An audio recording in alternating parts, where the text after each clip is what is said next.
श्रोत्रियम् देवताम् तीर्थमंगनाम् भूपतिम् प्रियम् दृष्टा संपूज्य धीरस्य न कापि हृदय वासना।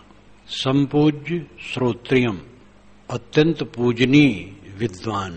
श्रोत्री का मतलब है जो बहुत सुना हो। देवताम देवताओं की मूर्तियां, तीर्थम बड़े बड़े तीर्थ, अंगनाम सुंदरी स्त्री, भूपतिम राजा का ऐश्वर्य और राजा, प्रियम जो अपना प्रिय पात्र हो, दृष्टा धीर से न कापि हृदय वासना। जो धीर पुरुष है, जो अपने आप में शांत है, वह इन सबको देख करके अपने मन में कोई वासना उदय नहीं करता है। जो आत्म संतुष्ट है, आत्मलीन है, वह किसी बहुत प्रतिष्ठित विद्वान को देख करके मन में ये नहीं सोचता मैं भी विद्वान हो जाऊं। देवताओं की मूर्तियां देख करके ये ख्वाहिश नहीं करता है ऐसे मेरा मंदिर होता, मूर्तियां होती, प्रतिष्ठा होती, चढ़ावा चलता। तीर्थ बड़े बड़े तीर्थ देख करके, वहां के ऐश्वर्य देख करके उसके मन में कोई वासना नहीं जगती। अंगनाम सुंदर स्त्री को देख करके उसके मन में कोई ख्वाहिश नहीं होती है उसके लिए। भूपतिम राजा को देख करके, उसका ऐश्वर्य देख करके उसके मन में कोई ख्वाहिश नहीं होती है कि मैं राजा हो जाता।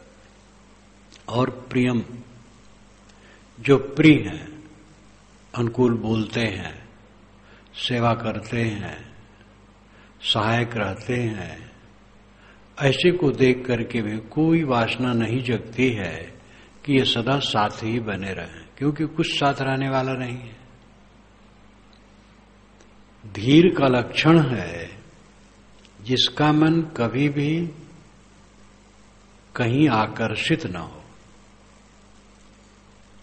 अगर आकर्षित हो गया तो धीर नहीं है। आकर्षण अपनी दरिद्रता का उद्घाटन है। अगर मैं किसी दृश्य पदार्थ में आकर्षित हूं तो मेरी ये दरिद्रता है। स्वामी शंकराचार्य ने लिखा है, अनात्म चिंतनम त्यक्त्वा कश्मलम दुख कारणम चिंतयात्मानमानंद रूपम येन मुक्ति कारणम। अनात्म चिंतन का त्याग करो, क्योंकि वो कश्मल और दुख के कारण है। चिंतयात्मानमानंद रूपम, आत्मा जो आनंद स्वरूप है उसका चिंतन करो। येन मुक्ति कारणम, जो मुक्ति का कारण है। अनात्म वस्तुओं का स्मरण रागपूर्वक, ये अपनी दरिद्रता है।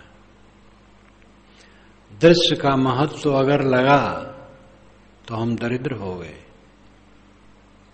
दृश्य रहने वाला नहीं है। क्षण क्षण उत्पन्न दृश्य, सन्मुख आवत जात है, नहीं संग सादृश्य।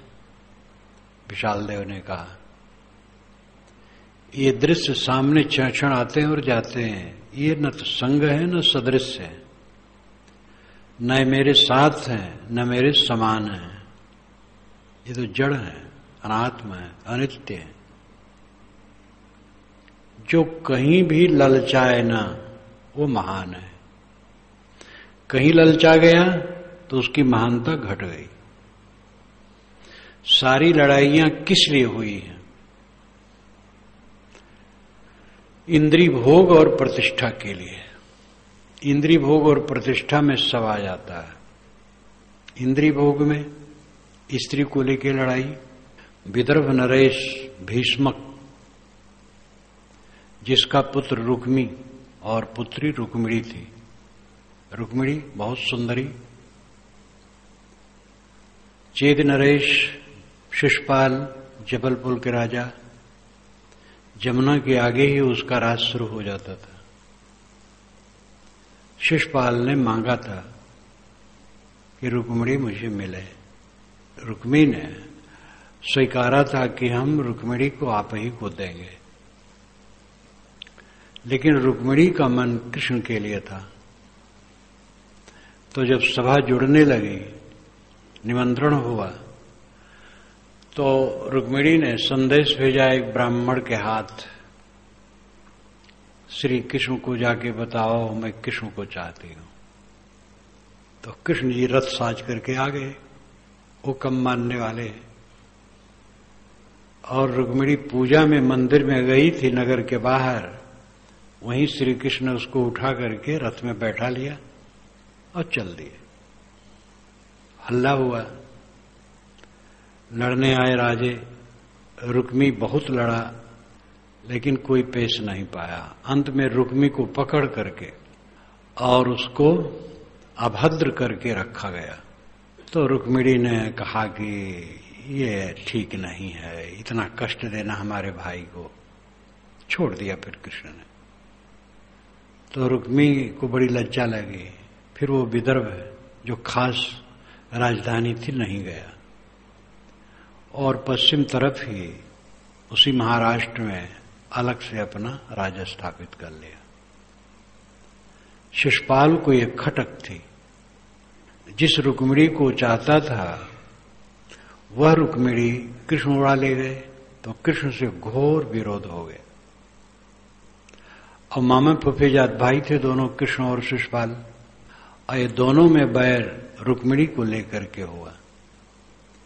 इसीलिए युधिष्ठिर के राजसूय यज्ञ की सभा में अग्र पूजा कृष्ण की देखकर वो जल गया और जो बोला है हद कर डाला है। और ये बैर स्त्री को लेकर के बैर दोनों में रहा और दुख का कारण हुआ। राज को लेकर के, स्त्री को लेकर के, कुल मिलाकर के थोड़े में कहें तो इंद्रिय भोग और प्रतिष्ठा, इसी को लेकर के दुनिया की सारी लड़ाइयां हैं। इंद्रिय भोग और प्रतिष्ठा। जिसने इंद्रिय भोग का त्याग कर दिया, प्रतिष्ठा की ख्वाहिश छोड़ दी, वो बादशाह है। यहां तो सब साधक बैठे हैं, मोक्ष इच्छुक।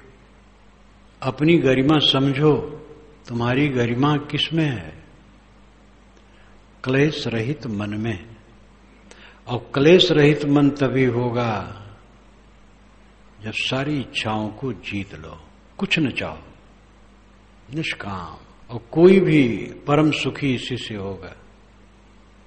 ऋष कहता है, धीरवान पुरुष विद्वान को देखकर, देव मूर्तियों को देखकर, तीर्थों का ऐश्वर्य देखकर, सुंदरी स्त्री को देखकर, राजा को देखकर, प्रिय लोगों को देखकर कोई भी वासना उदय नहीं करता है। सब क्षणिक क्षणिक क्षणिक। भृत्य पुत्र कलत्रश्च दोहित्रश्चा गोत्रजय बेहस धिकृतो योगी न यात विकृतिम मनाग।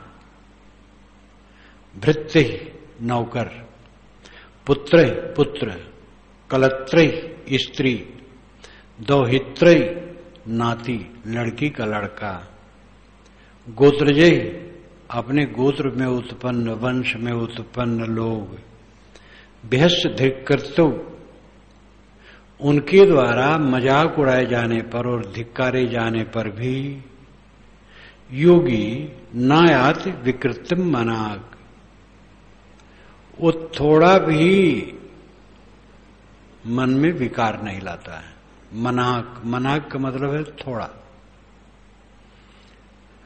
ना यात विकृतिम मनाक, वो थोड़ा भी मन में विकार नहीं लाता है। नौकर द्वारा उपहास हुआ है और धिक्कारा गया है, पुत्र द्वारा उपहास हुआ और धिक्कारा गया है, पत्नी द्वारा मजाक उड़ाया गया और धिक्कारा गया है, नाती द्वारा और अपने कुल परिवार साथियों द्वारा धिक्कारा गया है और मजाक उड़ाया गया है। लेकिन इतने पर भी वो ज्ञानी अपने मन में थोड़ा भी विकार नहीं लाता है। अपने अपने को कसो, ये तो नाम कुछ लिया गया। अर्थ यह है कि किसी के द्वारा मजाक उड़ाए जाने पर, धिक्कारे जाने पर अपना मन मलिन न हो, अपना मन स्थिर रहे। ये ज्ञान का लक्षण है। संतुष्टो अपि न संतुष्टः खिन्नो अपि न च खिद्यते तस्याश्चर्य दशाम ताम ताम तादृशा एव जानते। संतुष्ट अपि न संतुष्ट, संतुष्ट होकर के भी वो संतुष्ट नहीं है, और खिन्नो अपि न च खिद्यते, और खिन्न होने पर भी खिन्न नहीं है। संतोष यहां मतलब है कि दुनिया के उपलब्धियों में प्रसन्नता। जो कुछ हमारे सामने अनुकूल मिला उसमें अगर प्रसन्न है तो प्रसन्न नहीं है, और उसमें प्रतिकूल है तो खिन्न नहीं है। अर्थ यह है कि अनुकूलता मिलने पर जो थोड़ी प्रसन्नता आती है और प्रतिकूलता मिलने पर थोड़ी खिन्नता, ज्ञानी वो अपनी गहराई से नहीं लेता है।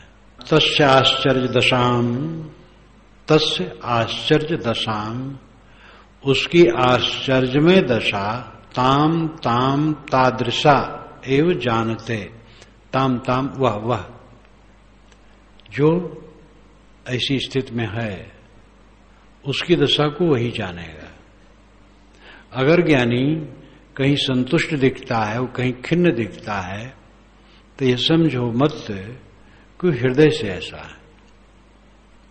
बाहर अनुकूल प्रतिकूल थोड़ा मिला और थोड़ा सा बाहर एक दिखावा है, हृदय उसका सब समय स्थिर और शांत है। कर्तव्यतयो संसारो नाताम पश्यन्त सूर्यः शून्याकारा निराकारा निर्विकारा निरामया कर्तव्यता एव संसारो, कर्तव्यता एव संसारः, कर्तव्यता ही संसार है, कर्तव्य का बोध ही संसार है। यह करना है, यही संसार है। करना किस लिए है? कुछ पाने के लिए।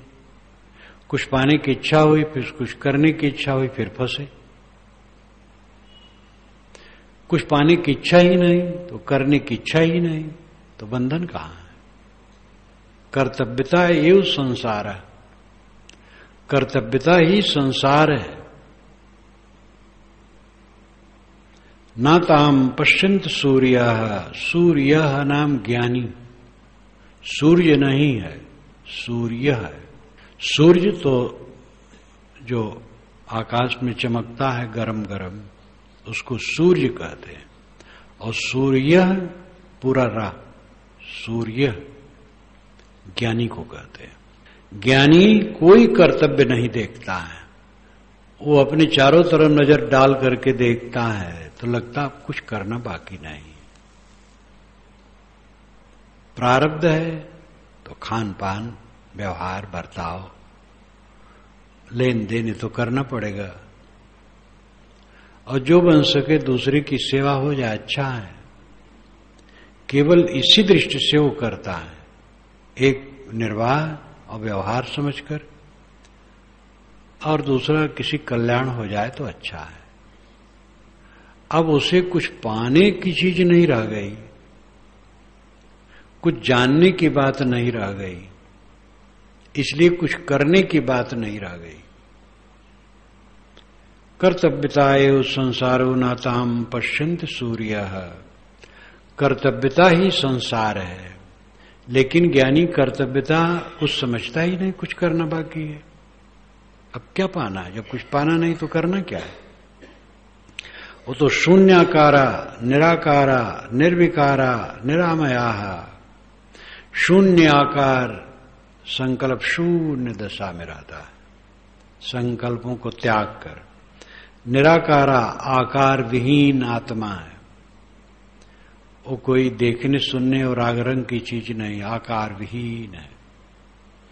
निर्विकारा विकार रहित है, निरामया रोग रहित है। जो मेरा अपना अस्तित्व है वो लौकिक ऐश्वर्यों से बिल्कुल परे है। कुछ पाने की चीज उसमें है ही नहीं, कुछ देखने की चीज है ही नहीं।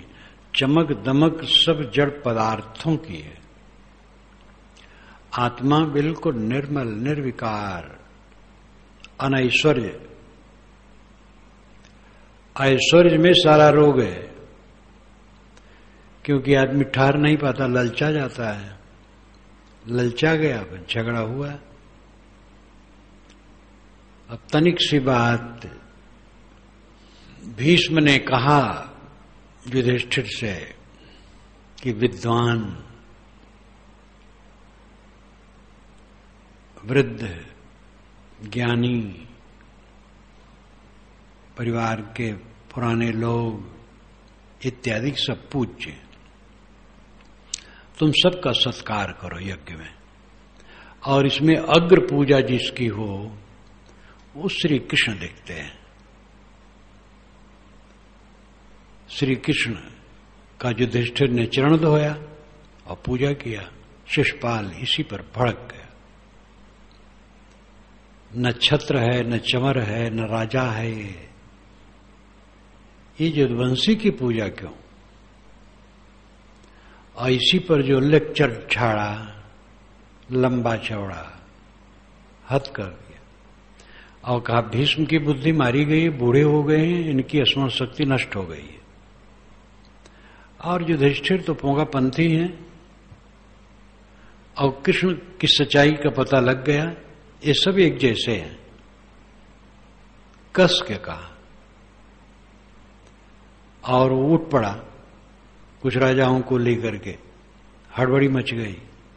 युधिष्ठिर दौड़े गए, कहे राजन आपको ऐसा कठोर वचन नहीं कहना चाहिए। किसी को इस प्रकार तकलीफ देना उचित नहीं है। बहुत कोमलता से वो समझाया। भीष्म ने कहा इसको मत समझाओ, ये समझ नहीं सकता है।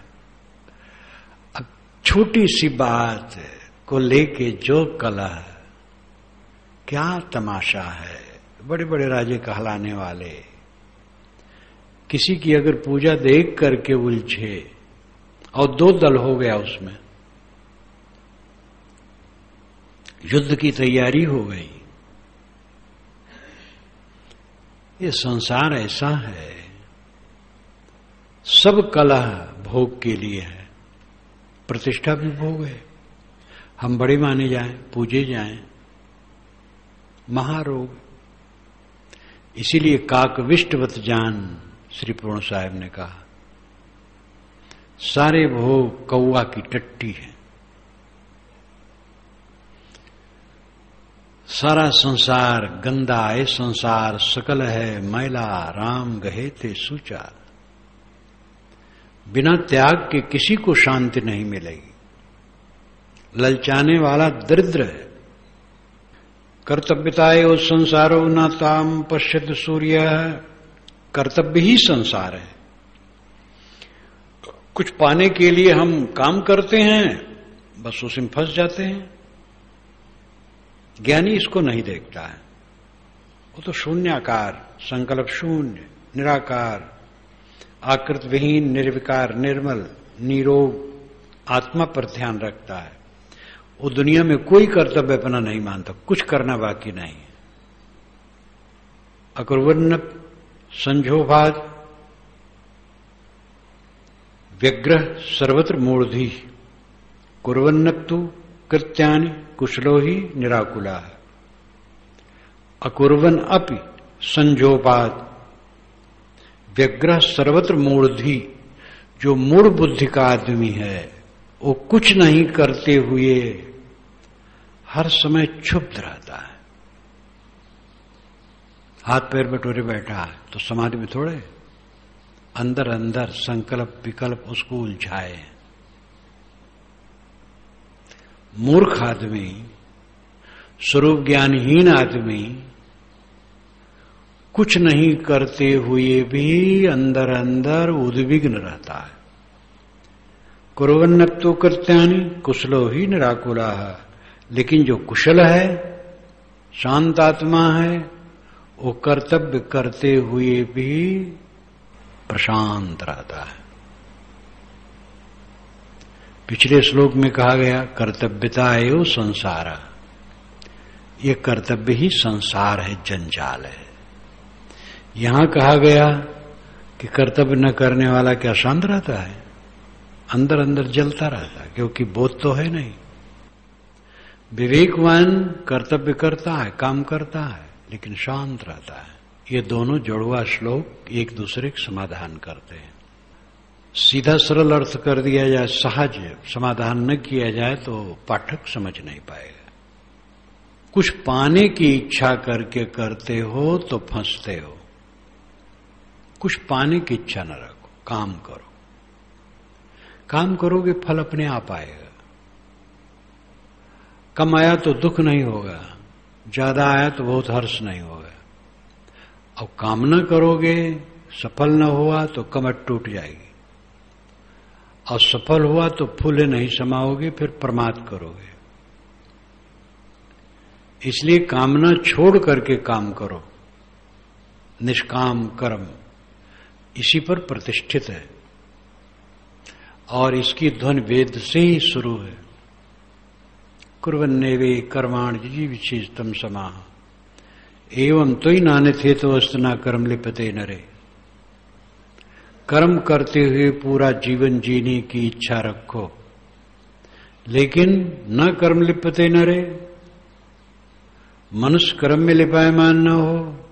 एवं तो ही नान्यथे तो अस्त, यही तुम्हारे लिए रास्ता, दूसरा रास्ता नहीं है। कर्म करते हुए पूरा जीवन जीने की इच्छा रखो, लेकिन कर्मों में लिपायमान न हो, यही तुम्हारे लिए रास्ता है। इतना बढ़िया समझौता है, गंभीरता पूर्वक। सदगुरु ने कहा कर्म करे और रहे अकर्मी, ऐसी युक्ति बतावे। तो कुर्वन्न संक्षोभात व्यग्र सर्वत्र मूर्धि, मूर्ख आदमी कुछ नहीं करने पर भी अंदर अंदर उलझा उलझा अशांत, कुछ नहीं करता है। बाहर से लगता है बड़ा जीवन मुक्त है, अंदर अंदर घुल रहा है। तो हाथ पैर बटोरने से कोई जीवन मुक्त होता है?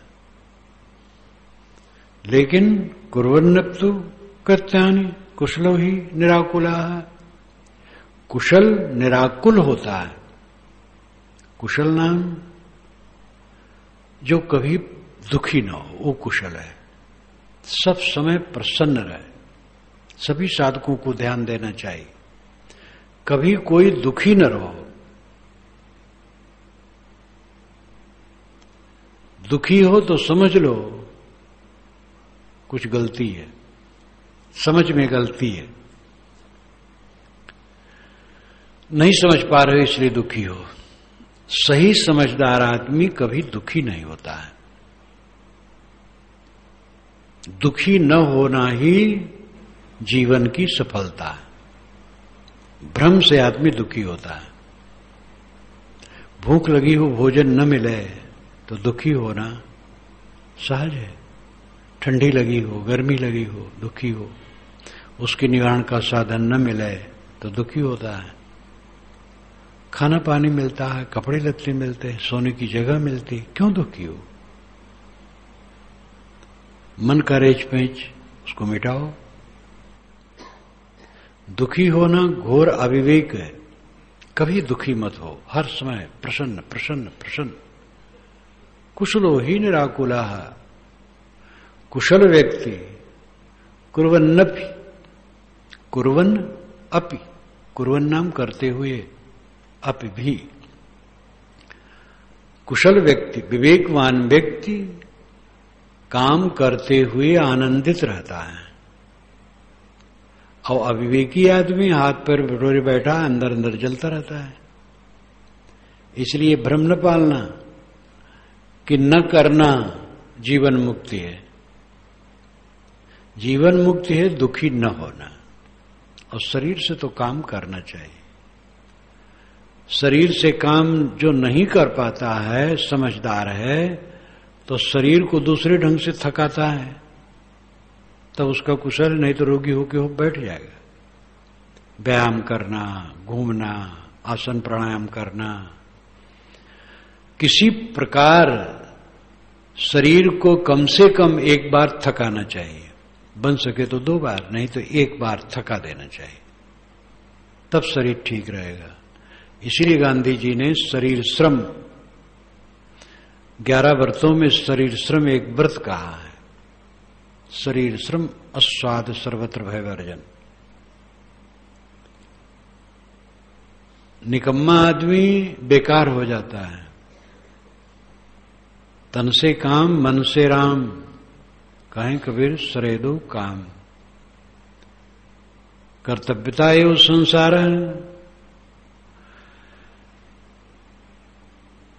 नाताम पश्चित सूर्य है। कर्तव्यता ही संसार है।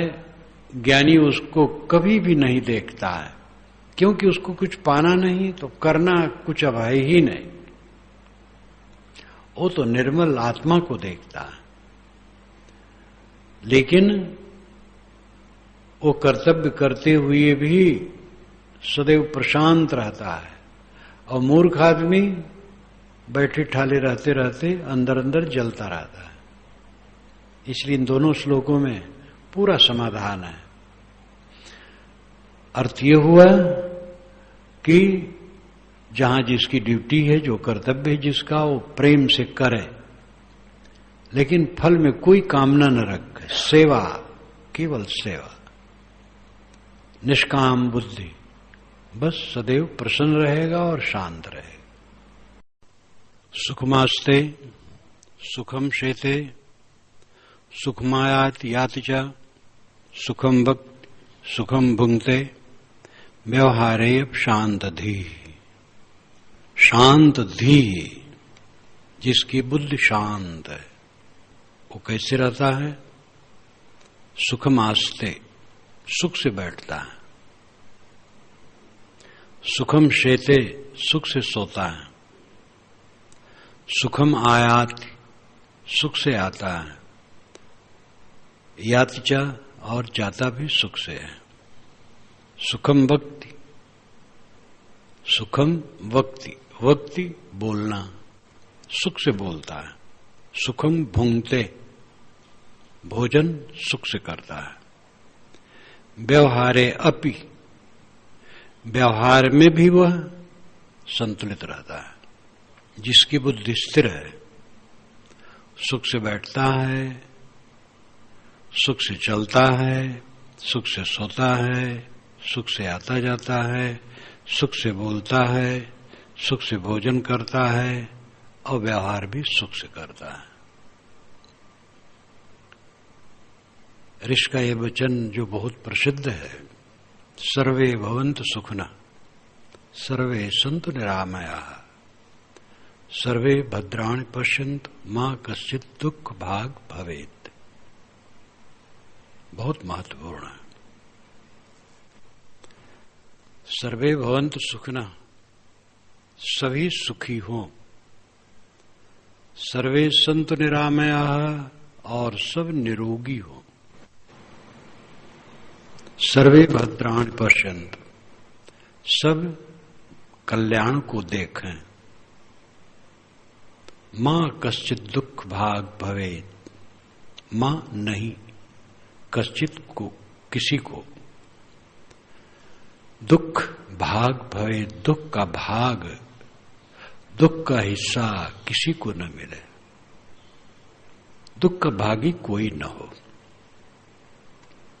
कितनी शुभकामना है। सब सुखी हों, सब निरोगी हों, सब कल्याण देखें, कोई दुखी न हो। दुखी न होना जीवन की सफलता है। दुखी आदमी क्यों होता है? व्यर्थ सोचता है। जितना तुम सोचते हो उसका 1000वां हिस्सा भी सोचने की जरूरत नहीं है। सोच सोच करके दिमाग को फोड़ा लोग बनाते हैं। सोचने के तमाम साधन हैं।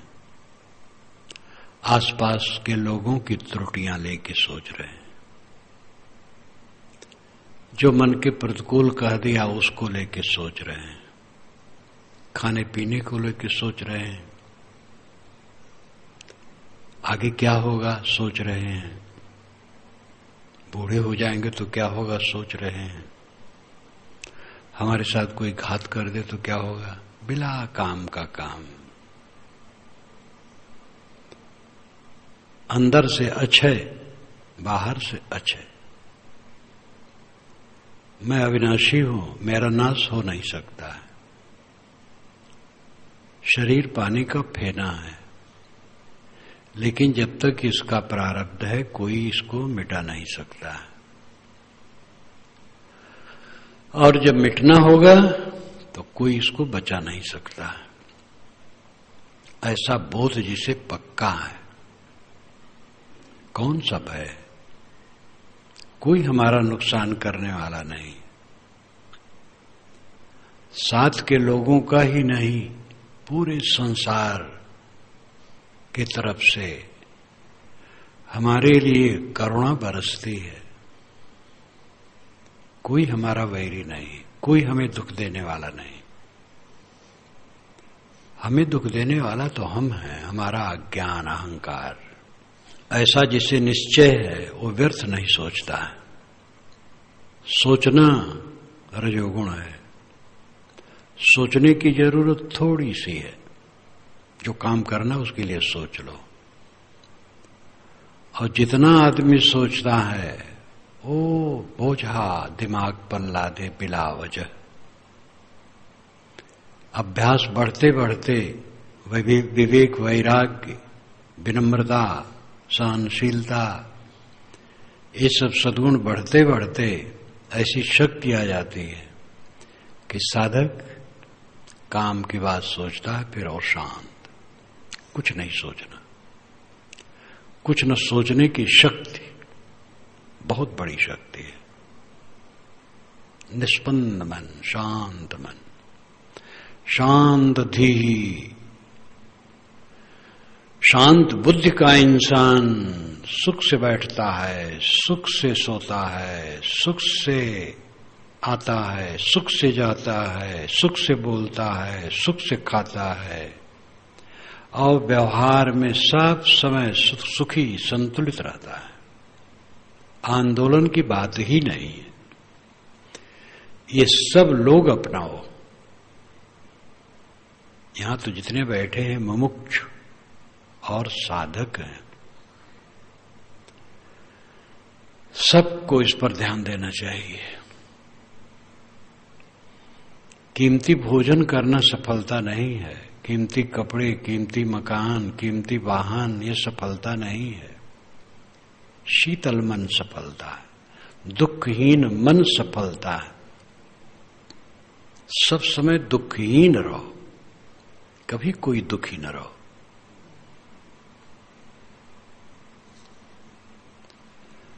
स्वभावादस्य नैवार्तिर लोकवत व्यवहारिण महाहर्द इवाक्षोभो गत क्लेश स शोभते। स्वभावात अस्य न एव आरति लोकवत व्यवहारिणा है। जो ज्ञानी पुरुष है, स्थितवान है, स्वभावात, स्वभाव से ही दूसरे संसारियों की तरह न एव आरती, दुखी नहीं होता। आरती, दुखी होना। जैसे लोग दुखी हो जाते हैं, पीड़ित हो जाते हैं, विवेकवान ऐसा नहीं होता है। चाहे जो स्थिति आ जाए, चाहे जो स्थिति आ जाए, वैसा नहीं होता है। लोकवत, संसारी लोगों की तरह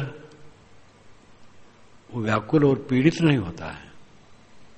स्वभावात अस्य न एव आरती लोकवत व्यवहारिणा है। जैसे लोक का व्यवहार है संसारियों की समझ है और वो क्षण क्षण में व्याकुल होते रहते हैं, दुखी होते रहते हैं, चिंतित होते रहते हैं, कलह करते रहते हैं, झगड़ा करते रहते हैं। विवेकवान वैसा नहीं होता है। वो कैसे होता है? महाहृद यू अच्छोभ, महाहृद बहुत गहरा सरोवर के समान होता है, अच्छोभ क्षोभ रहित, हलचल रहित, गत क्लेश सशोभते, वह गत क्लेश होता है पीड़ा रहित मन का, वो संसार में शोभा पाता है। कच्चा मन का लक्षण है पिल पिल पिल करना, पिलपिली आदत। धृतराष्ट्र की महापिलपिली बुद्धि थी। उन्होंने कहा दुर्योधन ने कि हम बहुत दुखी हैं, हम पानी में डूब के मर जाएंगे, जी नहीं सकते हैं। युधिष्ठिर का ऐश्वर्य देख करके मुझे बड़ी ईर्ष्या है। धृतराष्ट्र ने कहा बेटा तुम अच्छा खाते हो, अच्छा पहनते हो, तुम्हारे राजकाज है, क्यों दुखी हो?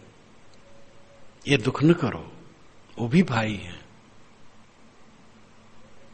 कहीं आप विरोधियों की बड़ाई करते हैं, दुर्योधन ने कहा, या तो फिर आप मुझसे द्वेष करते हैं, मैं नहीं रह जाऊंगा, मर जाऊंगा। वो बेचारे घबरा गए। तो क्या करूं? तो जुआ। शुकुन मामा ने कहा है ठीक है, लेकिन मैं विदुर से पूछ लूंगा तब। कई विदुर तो दूसरी तरफ बात करते हैं। कहा अच्छा ठीक है, सभागार बनवाओ। सभागार बनने लगा जुआ खेलने के लिए। विदुर कहते हैं कि राजन बहुत गलत हो रहा है। फिर वो दुर्योधन को कहते हैं कि जुआ न खेलो। फिर वो फटकारता है, उकसाता है। तो फिर वो विदुर को बुलाते, जाओ बुला लाओ, देखा जाएगा। तुम हो, मैं हूं, द्रोणाचार्य हैं, भीष्म हैं, ये सब के रहते हुए गड़बड़ नहीं होगा। और सब दैव के अधीन है, जो दैव करता वही होता है।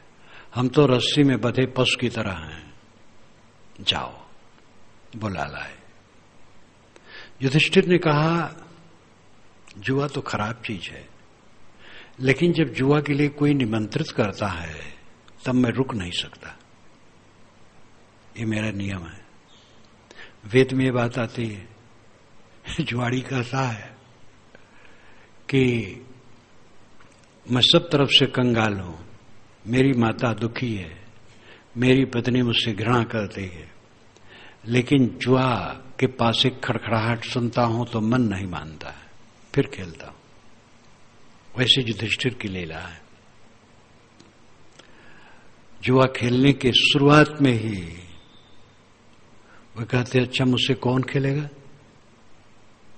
दुर्योधन ने कहा राजन मेरे तरफ से मेरे मामा खेलेंगे, धन मैं दूंगा। कहिए तो ठीक नहीं है, लेकिन ठीक है चलो। युधिष्ठिर ने अपना हार रखा पहले, जो बहुत कीमती था। दुर्योधन ने रख दिया। शकुन ने कहा लो मैंने जीत लिया। फिर तो एक एक लगाते गए, दास दासियां, घोड़े, रथ, हजारों पेटियों में भरे रत्न, फिर गांव, देश, राज, काज सब। शकुन ने कहा राजन आपके पास क्या है? कहे मैं नकुल को लगाता हूं। नकुल लो मैं इसको जीत लिया, मैं सहदेव को लगाता हूं। फिर उसको भी जीत लिया। राजन अब अपने भाइयों को आप बचा करके रखे हैं। युधिष्ठिर ने कहा मेरे भाइयों में फूट न डालो, मैं उनको भी लगाता। अर्जुन हार गए, भीम को हार गए। कहे राजन आप तो बचे हैं? कहे मैं अपने को लगाता हूं। अपने को लगा दिए, हार गए। कहे राजन अब क्या है? शकुन ने कहा द्रौपदी तो बची है। कहे मैं द्रौपदी को लगाता हूं। सभा में से धिक्कार धिक्कार धिक्कार होने लगा। कैसा द्रावक है। युधिष्ठिर शुरू ही में कहते हैं कि जुआ छलबल की चीज है, पाप है। क्षत्रिय उचित व्यवहार नहीं, क्षत्रिय तो लड़ता है और ये छलबल और पाप है। शकुन ने कहा, राजन, एक विद्वान दूसरे विद्वान को जब शास्त्रार्थ में परास्त करता है तो छल से ही करता है, लेकिन उसको साधारण लोग बुरा नहीं मानते हैं। जितना शास्त्रार्थ होता है ऐसे होता है। मैंने तो कहीं लिखा है कि गंवारों का लाठी चलाना और विद्वानों का शास्त्रार्थ करना दोनों लंठाधिराजपन है। इसीलिए संतों ने वो रास्ता छोड़ करके सत्संग को अपनाया। तो शकुन ने यह बहुत मार्की की बात कही। एक श्रोत्री दूसरे श्रोत्री को जब जीतता है, यानी एक विद्वान दूसरे विद्वान को जब वाक युद्ध में जीतता है तो छल से ही जीतता है, तर्क से कोई नहीं जीत पाता है। करपात्री जी और दक्षिणी विद्वान का जब हरिद्वार में चला तो करपात्री जी हकला गए। 10,000 रुपया रखा था, जो हारे वो दे। और पहले दिन हकला उठे करपात्री जी। हकलाने की थोड़ी आदत थी, शुरू में हकला के बोलते थे, लेकिन फिर प्रवाह चलता था खूब। वास्तव में वो अब द्वैत लिए थे और दक्षिणी भारत का जो विद्वान था वो द्वैत लिए था। वो बुद्धिपूर्वक जगत अलग है, मैं अलग हूं, ईश्वर अलग है, ईश्वर हमारा नियंता है, उसके साहचर्य में हमें आनंद प्राप्त होता है। तो ये थोड़ा बुद्धिपूर्वक है। खास बात तो जगत अलग है, मैं अलग हूं। अद्वैत में तो सब एक है। तो हड़बड़ा गए। दूसरे दिन जब आए तो वे जल्प और वितंडा को लेकर के शुरू किए। करपात्री विद्वान तो थे ही। वाद, जल्प और वितंडा, ये शास्त्रार्थ के 3 अंश होते हैं। वाद सात्विक चर्चा, जल्प सुमत मंडन परमत खंडन, और वितंडा सुमत न रखना, खाली परमत खंडन करना, धांधलेबाजी। तो उसको लेकर के वो चले। और करपात्री जी भी महाअहंकारी थे तो बड़े तितिक्षु, लेकिन फिर हड़काए। आप निग्रह स्थान में आ गए, लाइए 10,000 रुपया। उन्होंने कहा, हमें लाउड स्पीकर दीजिए। संजोग से लाउड स्पीकर एक था, और हमें दीजिए, हम उत्तर देते हैं। नहीं दिया, हार गए, हल्ला कर दी। वो क्यों दे? इस प्रकार कहीं होता है। लेकिन जहां शास्त्रार्थ में ये बात आई है वहां धांधलेबाजी आई है। तो शकुन ने कहा, एक विद्वान दूसरे विद्वान को जब हराता है तो छल से ही हराता है, तो उसको कोई बुरा नहीं कहता है। जुआ तो है ही है। शकुन ने कहा, मुझे भी हारने का डर रहता है, लेकिन खेलता हूं। युधिष्ठिर ने कहा, आपने निमंत्रित किया है तो मैं रुक नहीं सकता। बस शुरू हो गए और सारी विपत्ति आ गई। इतना दुख जानते हुए फिर उसी में फिसलना। लंपट आदमी भी समझता है लंपटता बुरी चीज है, लेकिन बार बार उसी में फिसलता है। तो क्या जीवन है? जिसको समझते हो गलत छोड़ दो, तब जीवन ऊपर उठेगा। संकल्पों का त्याग बहुत सूक्ष्म विषय है। पहले तो स्थूलवाद, खान पान में संयम रखो, लंपटता न रखो, अनैतिक चीज अनैतिक ढंग से न खाओ, लालच से ज्यादा न खाओ, वाणी संयम से बोलो, दूसरे का आदर करो। दूसरे कोई आप जैसा बल नहीं है, आप जैसा वो कर नहीं सकता है, तो उसको धक्याओ ना। आप ज्यादा करो, उसको कम करने दो। आप जैसी बुद्धि नहीं है, उतना सोच नहीं सकता है, तो उसको धक्याओ ना। पहले तो ये सब जरूरी है, शील, संयम, सदाचार। फिर मन का निग्रह सबसे बड़ी बात है। संकल्प के बोझा से अपने को हल्का रखना, न सोचने की स्थिति में जाना, और ये करते करते होता है, एक लागे न। बहुत सूक्ष्म विषय है ये, बहुत सूक्ष्म विषय है। सबसे सूक्ष्म विषय है चित्त को स्थिर रखना। ये होता है, करते करते करते करते होता है। बारंबार फिसलोगे, बारंबार फिसलोगे, बारंबार फिसलोगे, घबराओ ना, करते चलो, करते चलो, करते चलो। और ऐसी अवस्था आ जाएगी कि मन शांत, एकदम आनंदमय। सावधान सब समय रहना होगा। स्वभावात न एव आर्ति आर्ति लोकवत व्यवहारिणा। वह ज्ञानी पुरुष अन्य संसारियों की तरह, अन्य साधारण लोगों की तरह दुखी नहीं होता है। आर्ति, कष्ट उसको नहीं आता है, प्रसन्न रहता है। ये झूठे संसार में किस बात को लेके दुख? पूरा झूठ है सब। साहब ने सनक में थोड़े कहा कि झूठ झूठा के डारो, सब झूठ है। इस झूठे संसार में रह करके दुख किस बात की है? महाहृद यू अच्छोभ, महासागर की तरह, महासरोवर की तरह क्षोभ रहित शांत रहता है। गलत क्लेश सदैव क्लेश से मुक्त रहता है। ये साधु का लक्षण है, अच्छे मनुष्य का लक्षण है। अच्छा मनुष्य कौन है? जो दुखी नहीं होता है। निवृत्त मूढ़ से प्रवृत्त उपजायते, प्रवृत्त धीर से निवृत्त फल भागिनी। मूर्ख आदमी, देहाभिमानी आदमी निवृत्त होकर के प्रवृत्त पैदा करता है। वो कुछ नहीं करता है, हाथ पैर बटोरे बैठा रहता है, ढोंग करता है, मैं निवृत्त हूं। लेकिन महाप्रवृत्त अंदर अंदर धुनता है, अंदर अंदर संकल्प विकल्प राग द्वेष कलह कल्पना में जलता है।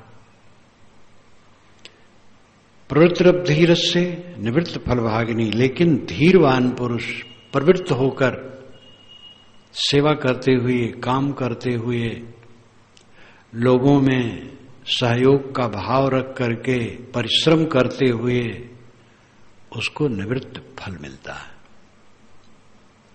सेवा करना बंधन नहीं है।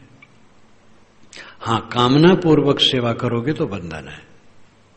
निष्काम कर्तव्य समझकर, सेवा समझकर डट करके करना, मन एकदम खुश खुश रहता है।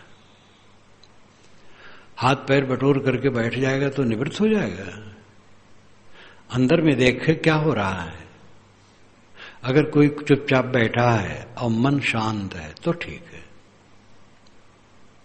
लेकिन मन खुड़बड़ा रहा है तो हाथ पैर बटोरने से क्या होगा?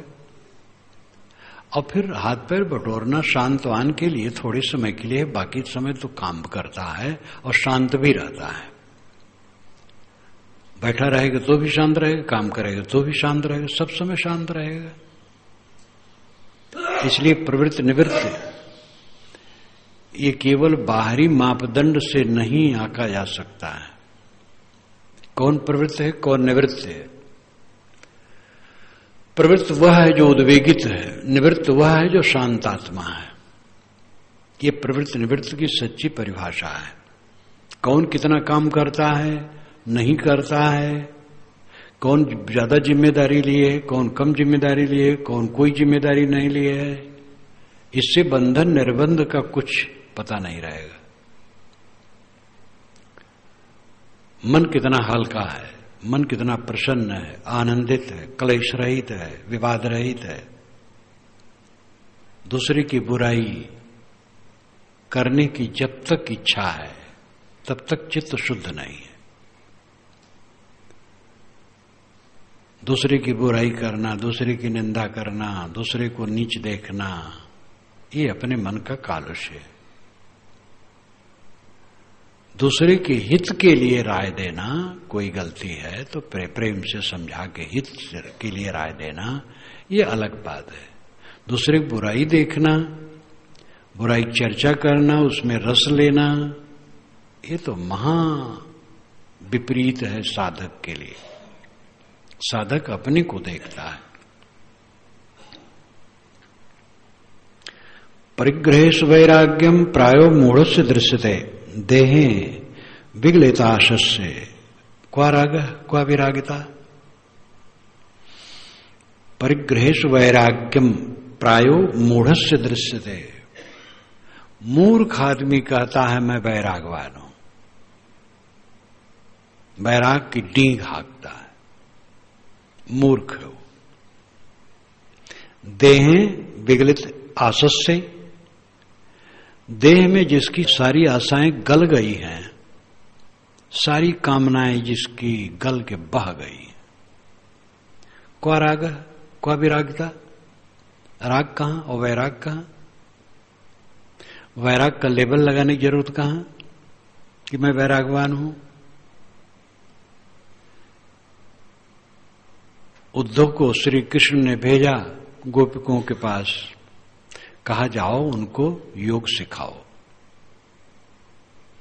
ये तो बीच में लोग बना लिए हैं, उसके अनुसार मैं कहता हूं। बचपन में एक बारात में मैं था, सगे संबंधियों की बारात थी, तो जो थोड़ा ज्यादा अपने स्तर का मानते हैं वो साधारण नाच और नौटंकी नहीं करवाते हैं विवाह में। अब तो पता नहीं, वो या तो कथिक या तो वेश्या को मंगाते हैं। कुछ वैसे गंभीर लोग होते तो वेश्या को भी नहीं मंगाते, कथिक को मंगाते हैं। कथिक पुरुष होता है और वो चोंगा पहन करके गाता है ज्यादा, नाच वोच थोड़ा देता है, और उसके गीत भी सब बहुत मार्के के होते हैं। तो कथिक था, ओंकार कथिक तो बहुत ही योग्य थे। एक ब्रह्म मंडली की बारात की बात कहता हूं। वो कुर्सियां लगी थी चारों तरफ से, गोल घेरे में बहुत लोग बैठे थे, और पंडितों का जो अश्लील कथन था आपस में चल रहा था, हंसी विनोद और अश्लील, उसी में वो कथिक भी बैठे थे। उस समय वो नाच का समय नहीं था। तो मैं भी एक किनारे बैठा था, मैं भी ऊब गया था। तो वो कथिक उठे, कहे या राम, ये ब्रह्म मंडली है, विद्युत मंडली, और उठ के चल दिए। कथिक नाचने वाले होते हैं, गाने वाले होते, चमकाते मटकाते भी हैं, और भाव भंगिमा दिखाना, हर बात पर इंगन से ही बहुत कुछ समझा देते हैं, बड़े कुशल होते हैं। तो उसी में उन्होंने गाया था गोपिकाओं के विषय में, तो कहा कि योग सिखाने के लिए तुम्हें भेजे मेरे पास, योग का बाप वियोग किए हैं। हम तो योग का बाप जो होता है वियोग, उसमें रम रहे हैं, योग की हमें जरूरत नहीं। तो ये तो रस लेने देने के लिए है, न वैसी घटना ही घटी थी। ये तो बढ़ाते बढ़ाते अब हरिवंश पुराण महाभारत का परिशिष्ट मानते हैं, बड़ा पुराण है, लेकिन श्री कृष्ण की बड़ाई में पूरा पुराण है, और जो लंबा चौड़ा कथन सब विचित्र है। तो बढ़ाते बढ़ाते लोगों ने तथ्य को दूर कर दिया। एक ही जगह दोष थोड़े है, कबीर साहब के विषय में बौद्धिक ग्रंथों को पढ़ो, पता नहीं क्या क्या बढ़ा डाले हैं। जो कबीर साहब नहीं जानते हो कबीर पंथी जानते हैं। इसी प्रकार जो महाराज राम और कृष्ण नहीं जानते उनके अनुगामी जानते हैं, बढ़ा डाले। लेकिन उदाहरण के लिए योग का बाप वियोग किए, वियोग योग का बाप है। विरह, जो विरह कातर है उसकी दशा ऊंची होती है। अब किस तरफ विरह है वो बात अलग है। जिसका ये विरह है कि मैं सबसे छूट करके कृतार्थ रहूं हर क्षण, शरीर में ही सारी आशाएं गल गई, सारी कामनाएं गल गई, क्वा राग क्वा विराग, राग है ही नहीं है। वैराग कहने की क्या जरूरत है? कुछ नहीं है, वासनाएं गल गई, शांत, क्वा रागा क्वा विरागा। परिग्रहेश वैराग्यम प्रायो मूढ़ से दृश्यते। मूर्ख आदमी मानता है मैं वैरागवान हूं। शरीर के अंदर ही जिसकी सारी आशाएं गल गई, निष्काम हो गया, राग ही नहीं है, ये अनुभव करना मैं वैरागवान हूं, ये सब कुछ नहीं, शांत है, सारा अहंकार समाप्त। वैराग का जो अहंकार है महारोग है। सामान्य आदमी तो सुधर सकता है, वैराग और त्याग के अहंकारी कभी नहीं सुधर सकते। वैराग तो निर्माण दशा को लाता है। राग मिट गया तो सब तरफ से आशाएं गल गई, निर्माण हो गया। लेकिन वैराग का अहंकार है, त्याग का अहंकार है, तो फिर वैराग कहां? तो ऋष मूल पकड़ते हैं। अंदर की आशाएं ही गल गई हैं, सारी कामनाएं खत्म हो गई हैं, देह है ही नहीं है। दिखाई देता है लोगों को, लेकिन देह नहीं है, स्वरूप भाव में निरंतर निमग्न है। इसलिए राग वैराग का झगड़ा खत्म। कुछ मैं कोई पूज्य नहीं हूं, मैं कोई साधु और महात्माओं पूजने योग्य नहीं हूं।